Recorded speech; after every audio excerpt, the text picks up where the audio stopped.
Hello, bachcho, let's read the question first. And question says that in the following question, statement of assertion is followed by statement of reason R.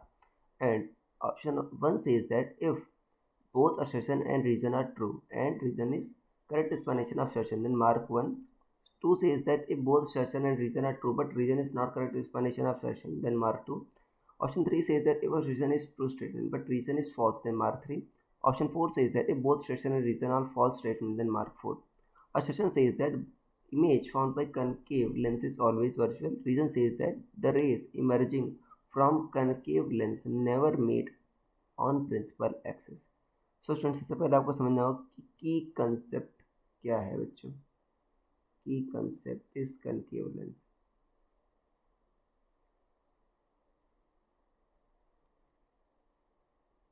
So की concept is concave lens.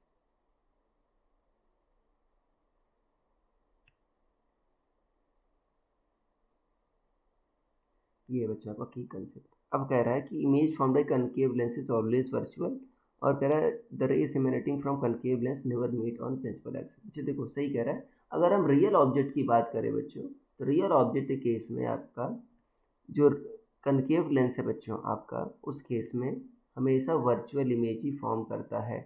क्योंकि आपका मान लो यहाँ पर अगर object रख दिया जाए तो रेज बच्चों ये आपका ऐसे डाइवर्जिंग हो जाती हैं.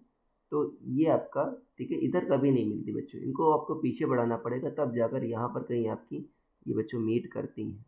ठीक है ना, पीछे कहीं मीट करती हैं, यहाँ पर बढ़ाओगे तो यहाँ पर कहीं मीट करेंगे. तो इसलिए ये बच्चों आपका क्या कहते हो, आप रियल ऑब्जेक्ट के लिए हमेशा वर्चुअल इमेज फॉर्म करता है. तो सेशन आपका सही है. रीजन कह रहा है बच्चों rays emerging from concave lens never meet on principal axis. हाँ बच्चों देखो कि ये मीट नहीं करती, अपीयर टू मीट होती हैं. अपीयर टू मीट होती है इसीलिए वर्चुअल इमेज बनती है. तो आपका रीजन भी आपका सही है और सही एक्सप्लेनेशन भी दे रहा है. तो आपका ऑप्शन नंबर 1 सही हो जाएगा. Your answer number 1 will be correct. I hope you understood it well. Best of luck.